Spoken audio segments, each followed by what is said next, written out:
নমস্কার বন্ধুরা, আশা করছি আপনারা ভালো আছেন।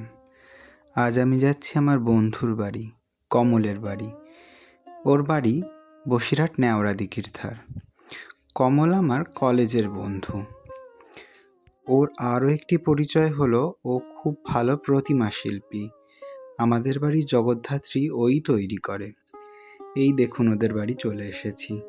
আর কি সুন্দর একটি কনের সাজে সজ্জিত সরস্বতী প্রতিমা, ভীষণ সুন্দর। পাশে দুজন সখী দাঁড়িয়ে আছেন, দুজনকেও ভারী সুন্দর দেখতে।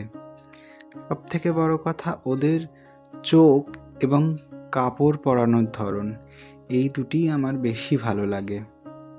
তারপরে দেখুন, এখন নতুন উঠেছে কিউট সরস্বতী, সেটিও আছে, বেশ কিউট। এই কিউট সরস্বতীটিকে অনেকটা ছোটা ভীমের চুটকির মতো দেখতে, তাই না বলুন? আমার তো তাই লাগলো, জানি না আপনাদের কেমন দেখতে লাগছে। আরও দেখুন, কত বড় একটা সরস্বতী প্রতিমা, এর মুখখানিও বেশ মিষ্টি। এই হলো আমার বন্ধু কমল। ওই ওপরে উঠে মায়ের মুখটা ঘষছে, তারপরে শেড দেবে বা রং করবে কিছু একটা। তাছাড়াও অনেক প্রতিমা বানিয়েছে, আরও আর একটা কিউট প্রতিমা।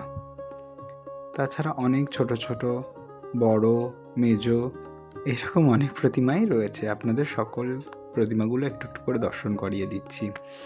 এগুলো ছোট্ট ছোট্ট কাস্টমাইজ প্রতিমা, ভারী মিষ্টি। আমার তো এই ছোটো প্রতিমা বেশি ভালো লাগে। তো এখানে এসে দেখি যে এই প্রতিমা বানাচ্ছে নিত্যদা, মানে আমার প্রথম বছরের কুমারীর বাবা। কি সুন্দর বানাচ্ছে। আরও কিছু প্রতিমা আমাকে দেখতে বললো, তাই দেখছিলাম। এটা দিঘির ধারের কারখানার প্রতিমাগুলো। আরও কিছু প্রতিমা আছে ওদের হরিশপুরের কারখানাতে।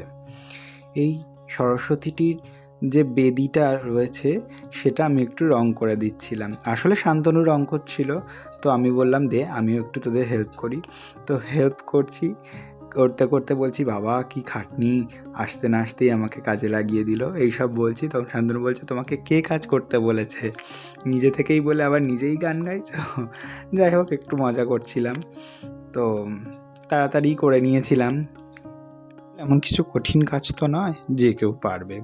তারপর কমল হাঁসটা শেড দিচ্ছিল, আমি তখন বাড়ি চলে আসলাম। বাড়ি ফিরে দেখি মা সন্ধ্যা স্ন্যাক্সের জন্য চপ বানিয়েছে, তো সেটা এনজয় করলাম।